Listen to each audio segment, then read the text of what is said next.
वो कहते हैं ना कि इंसान का सबसे अच्छा और सच्चा दोस्त एक जानवर ही हो सकता है। सच ही कहते हैं।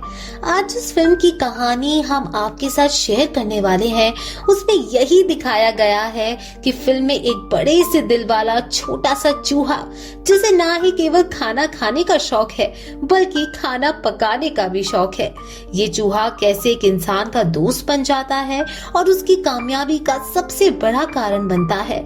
इस फिल्म का नाम है रातातुई। रातातुई एक एनिमेटेड 3D फिल्म है जो 2007 में रिलीज हुई थी और इस फिल्म के मेन किरदार यानी चूहे का नाम है रैमी। तो चलिए बिना किसी देरी के आपको सुनाते हैं रातातुई की कहानी। ये है इस फिल्म का मेन हीरो रेमी, जो अपनी बड़ी या फिर कह सकते हैं बहुत बड़ी सी फैमिली के साथ रहता है। रेमी अपनी फैमिली के सभी मेंबर्स में से सबसे अलग और एक खास तरह का चूहा है।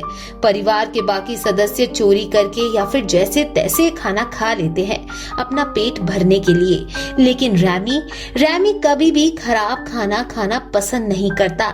रेमी को चाहिए होता है फ्रेश और स्वादिष्ट फूड। रेमी का एक भाई भी है, एमियल।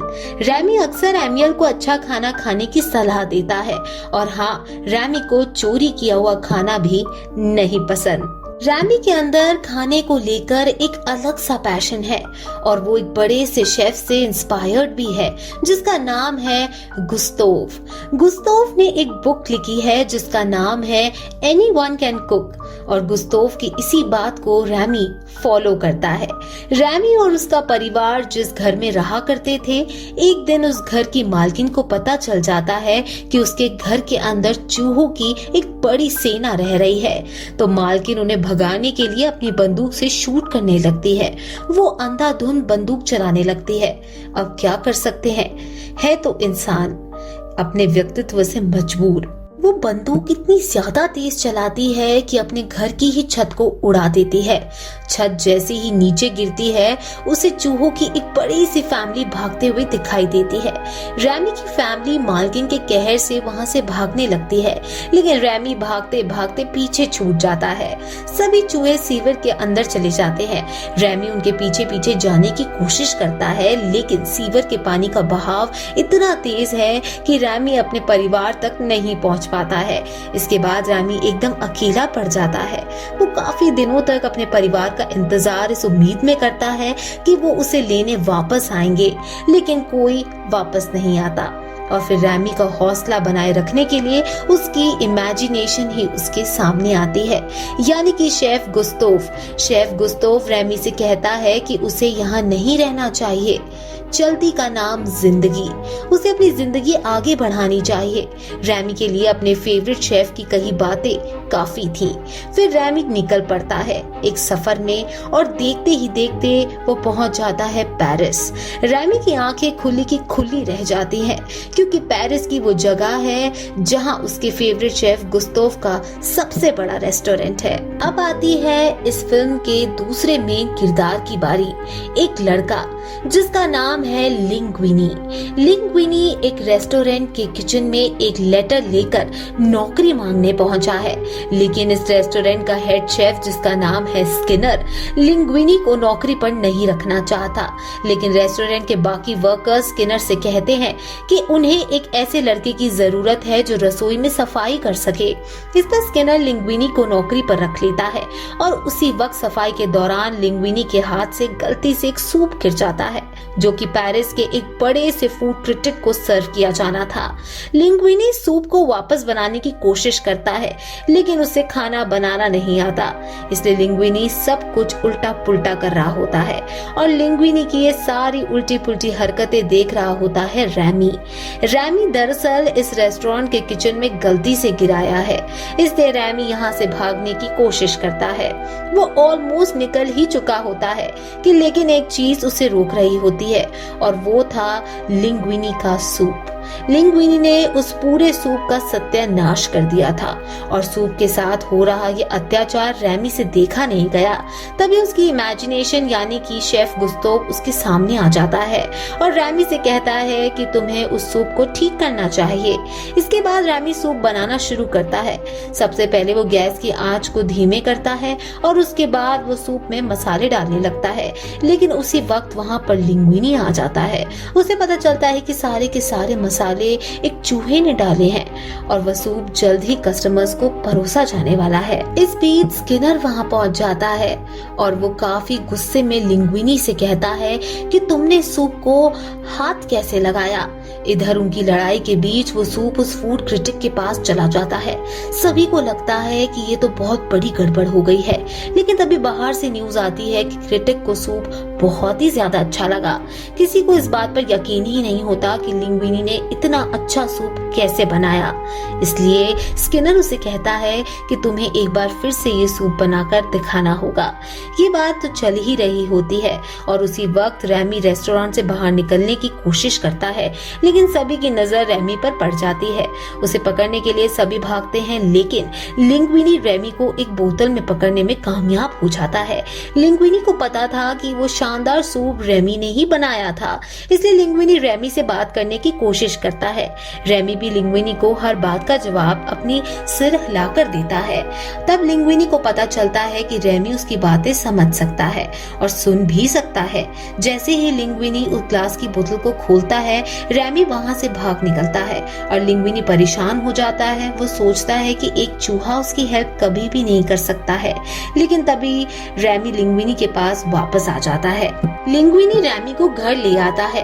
फिर सुबह होते ही रैमी को जैकेट में डालकर रेस्टोरेंट के किचन में ले जाता है, लेकिन लिंगुइनी को समझ में नहीं आता कि कैसे सबसे छुपाकर रैमी के साथ सूप बनाएगा। दोनों का कोऑर्डिनेशन बन ही नहीं पा रहा होता। रैमी लिंगुइनी को इधर उधर काटने लगता है। लिंगुइनी रैमी को कहता है कि ऐसे तो हम काम नहीं कर पाएंगे। तभी वहाँ पर स्किनर आता है और लिंगुइनी को किसी से बात करते देख लेता है। स्किनर के पूछने पर लिंगुइनी कहता है कि वो खुद से बात कर रहा था। इसके बाद रैमी लिंगुइनी के सर पर बैठ जाता है। लिंगुइनी की आंखों पे पट्टी बांध दी जाती है, लेकिन लिंगुइनी के सर पर बैठा रैमी जैसा जैसा करने को बोलता है, लिंगुइनी वैसा वैसा ही काम करता है।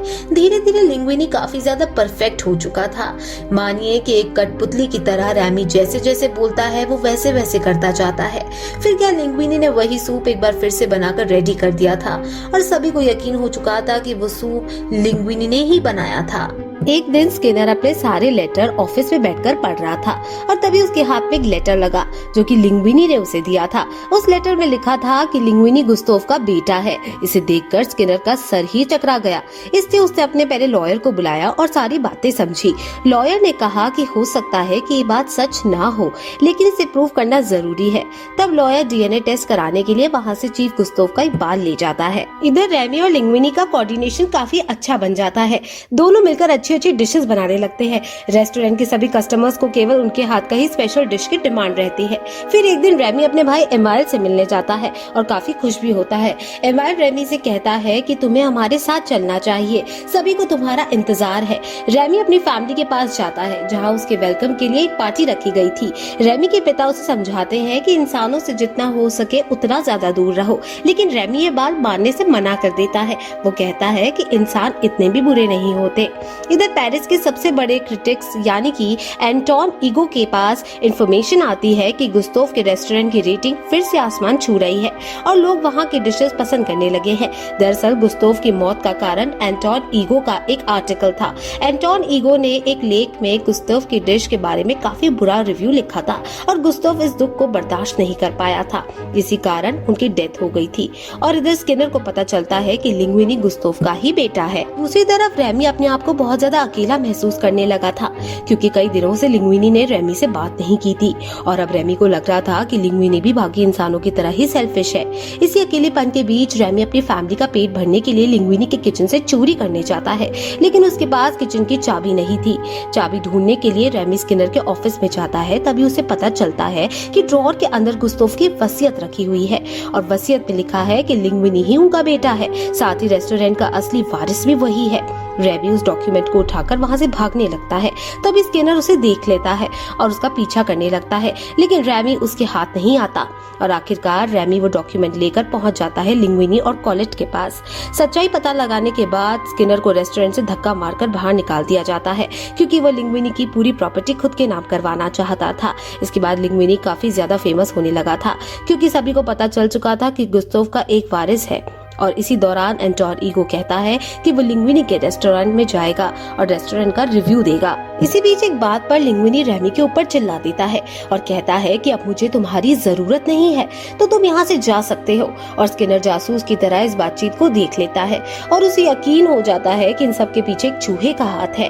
रैमी को लिंग्विनी का गुस्सा करना बिल्कुल भी पसंद नहीं आता और इसी का बदला लेने के लिए वो गुस्से में अपनी पूरी की पूरी फैमिली को लिंग्विनी के रेस्टोरेंट ले जाता है, किचन के अंदर खाना चोरी कराने के लिए। लेकिन चोरी करते वक्त लिंग्विनी वहाँ पहुँचता है और उसे देख लेता है। लिंग्विनी रैमी के परिवार को वहाँ से भगा देता है। अब आता है वो दिन जब एंटोन ईगो गुस्ताव के रेस्टोरेंट का रिव्यू करने के लिए आने वाला है।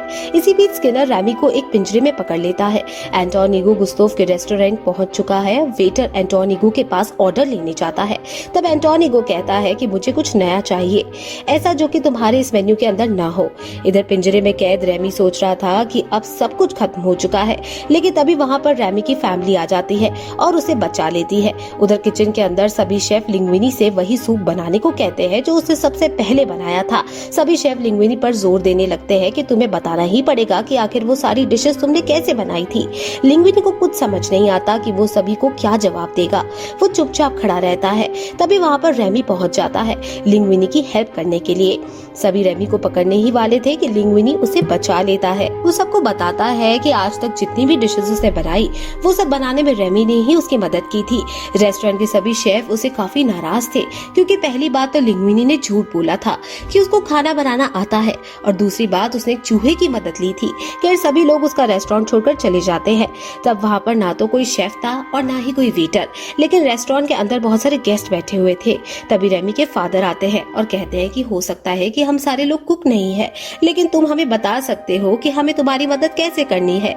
सारे चूहे खुद को क्लीन करते हैं। लिंग्विनी खुद वेटर बन जाता है, सभी कस्टमर्स के ऑर्डर लेने लगता है और पूरे किचन के अंदर चूहे ही खाना बना रहे थे रैमी के इंस्ट्रक्शंस पर। इसी बीच लिंग्विनी की को शेफ कोलेट उसकी मदद करने के लिए रेस्टोरेंट वापस आती है और देखती है कि चूहे कुकिंग कर रहे हैं। इधर रैमी एंटोन ईगो के लिए डिश तैयार कर चुका है और अब टाइम था ईगो की इस डिश को चखने की। एंटोन ईगो को रैमी की डिश बेहद पसंद आती है और वो उसे अपने बचपन की याद दिलाती है। एंटोन ईगो इस डिश से इम्प्रेस था और अब वो उसके शेफ से मिलना चाहता था। तब लिंग्विनी और कोलेट कहते हैं कि अगर आपको शेफ से मिलना है तो आपको रुकना पड़ेगा जब तक सारे लोग रेस्टोरेंट से चले जाएंगे। पूरा रेस्टोरेंट खाली होने के बाद एंटोन ईगो उस शेफ से मिलता है, यानी कि रैमी से। अगले दिन ईगो का रिव्यू आता है और इसमें लिखा था कि गुस्ताव की बात आखिर में बिल्कुल सच थी कि एनीवन कैन कुक।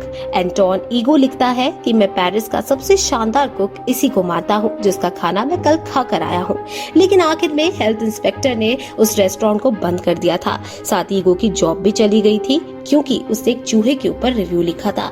लेकिन वो कहते हैं ना कि अंत भला तो सब भला। लिंग्विनी ने फिर से एक रेस्टोरेंट ओपन किया जिसका ओनर था कोई और नहीं बल्कि रैमी। वहाँ पर रैमी खुद शेफ था और कोलेट और लिंग्विनी भी वहाँ पर काम करते थे। ईगो वहाँ पर बहुत बार आया करता था और अपनी फेवरेट डिश खाता था।